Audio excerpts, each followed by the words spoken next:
Hay un volcán en México que está subiendo más rápido de lo que ha subido en décadas, y 25 millones de personas viven dentro de su radio de impacto. La mayoría de ellas nunca ha escuchado la palabra lajar. El Popocatépetl lleva activo de forma continua desde 1994. 30 años de actividad registrada, 30 años de columnas de humo, de explosiones menores, de ceniza cayendo sobre las ciudades del altiplano central. México aprendió a vivir con él. Lo nombró, le puso apodos, lo convirtió en parte del paisaje cotidiano de la Ciudad de México, de Puebla, de Cuernavaca, de docenas de municipios que despiertan cada mañana con su silueta en el horizonte. Pero lo que está ocurriendo ahora, en las capas de roca que nadie puede ver, es algo que los instrumentos llevan años registrando y que muy pocas personas fuera del mundo científico conocen con la profundidad que merece. Desde 2020, el sistema de monitoreo del CENAPRED ha detectado un incremento sostenido en la actividad sísmica de baja frecuencia en las zonas profundas del edificio volcánico. No son los sismos de alta frecuencia que acompañan las explosiones superficiales que salen en los noticieros. Son señales diferentes, más lentas, más profundas, el tipo de señal que los vulcanólogos asocian con movimiento de fluidos magmáticos a varios kilómetros de profundidad.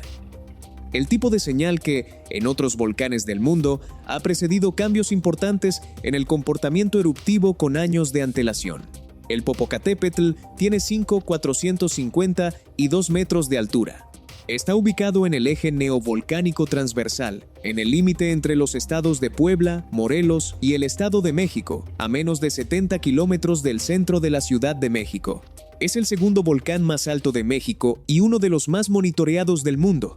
Tiene un cráter activo en su cima que en los últimos años ha mostrado la formación y destrucción repetida de domos de lava, ciclos que los especialistas del CENAPRED documentan y analizan en tiempo real.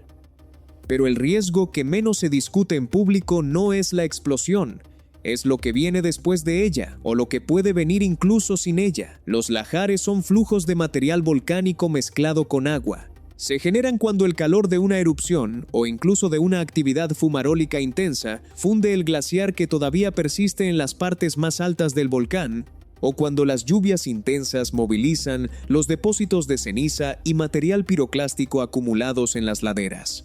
El Popocatépetl tiene un glaciar en su cima, reducido pero existente, y sus laderas están cubiertas de décadas de material depositado por la actividad reciente. Los modelos de simulación del CENAPRED muestran que un lahar de magnitud significativa generado en las laderas norte o noreste del volcán podría alcanzar las zonas habitadas en un tiempo que los propios modelos estiman entre 20 y 40 minutos desde su punto de origen. 20 minutos. Ese es el tiempo que existe entre el inicio del flujo y su llegada a las primeras comunidades en el corredor Puebla-Atlixco. No es tiempo suficiente para evacuar una ciudad, apenas es tiempo suficiente para que una alerta llegue a los teléfonos de las personas que viven en su trayectoria, si el sistema funciona, si hay cobertura, si alguien está despierto, si el flujo sigue exactamente el cauce modelado y no uno diferente abierto por la misma fuerza del material en movimiento. La historia del Popocatépetl con los lajares no es hipotética. En el año 2000, durante uno de los episodios de mayor actividad del volcán desde su reactivación, la alerta de posible lajar llevó a la evacuación preventiva de más de 40,000 personas en comunidades del estado de Puebla. La evacuación fue ordenada, relativamente exitosa, y no fue necesaria porque el evento mayor no se produjo en esa ocasión. Pero el ejercicio reveló algo que los planificadores de emergencias conocen bien y que rara vez se comunica con suficiente claridad al público. Evacuar 40,000 personas de comunidades en ladera en cuestión de horas, con las carreteras que existen, con la coordinación institucional disponible, es una operación que está permanentemente al límite de lo que es posible ejecutar correctamente. El CENAPRED monitorea el Popocatépetl con una red de sensores que incluye sismómetros, inclinómetros, estaciones GPS, cámaras de vigilancia y equipos de medición de gases. Es una red robusta para los estándares latinoamericanos y los científicos que trabajan en ella son reconocidos internacionalmente por la calidad de su trabajo. Pero el monitoreo y la gestión del riesgo son dos cosas distintas. Una es medir lo que está pasando. La otra es garantizar que las comunidades expuestas tengan la capacidad real de responder a lo que los instrumentos detectan.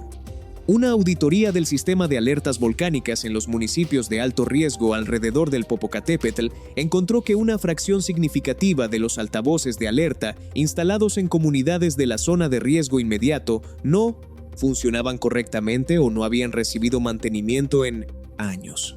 Encontró también que los simulacros de evacuación en varios municipios de alta exposición se realizaban con una frecuencia menor a la recomendada por los protocolos oficiales y que el conocimiento de las rutas de evacuación entre la población residente era considerablemente menor al necesario para una respuesta efectiva. Los hallazgos fueron documentados, entregados a las autoridades correspondientes y en una proporción significativa de los casos, no generaron los cambios de infraestructura y capacitación que recomendaban. Esto no es un dato menor. El Popocatépetl está rodeado por una de las concentraciones de población más densas sobre un sistema volcánico activo en todo el planeta. En un radio de 100 kilómetros desde su cráter viven aproximadamente 25 millones de personas. La Ciudad de México está a menos de 70 kilómetros. Puebla, la cuarta ciudad más grande del país, está a menos de 40. Cuautla, Cuernavaca, Atlixco, Cholula.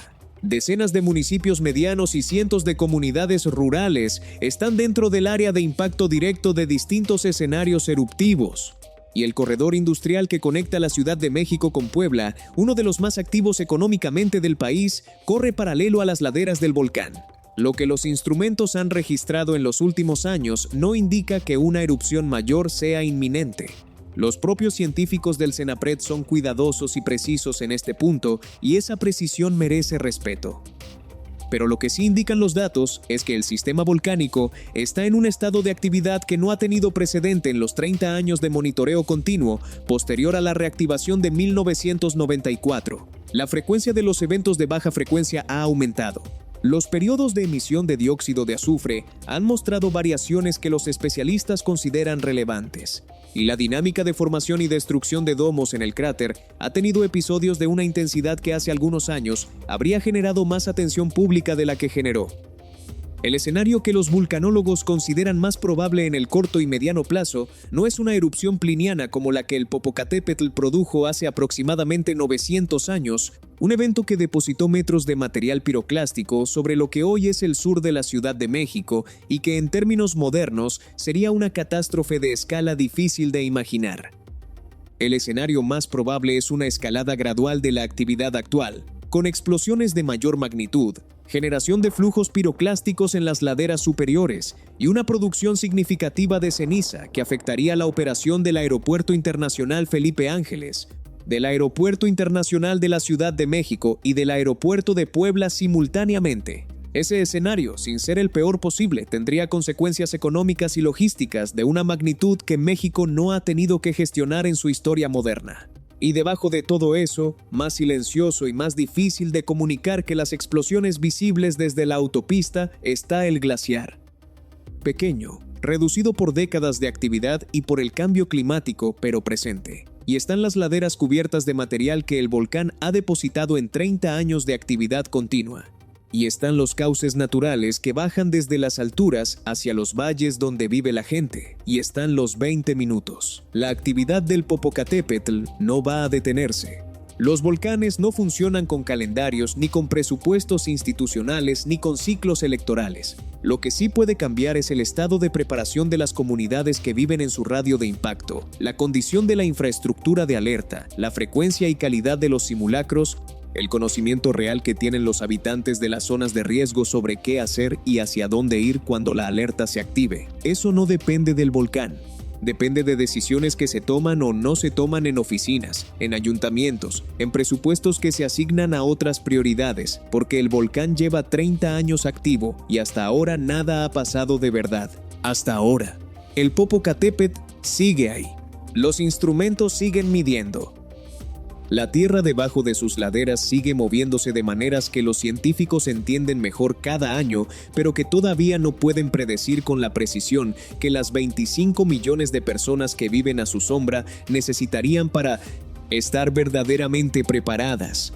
Y cada mañana, desde la Ciudad de México, desde Puebla, desde Cuernavaca, millones de personas miran hacia el horizonte, ven la columna de humo que sale del cráter, y siguen con su día porque el Popocatépetl siempre ha estado ahí y siempre ha hecho lo mismo y probablemente todo va a estar bien, probablemente. Esa palabra es lo único que separa a 25 millones de personas de la montaña que tienen enfrente cada mañana.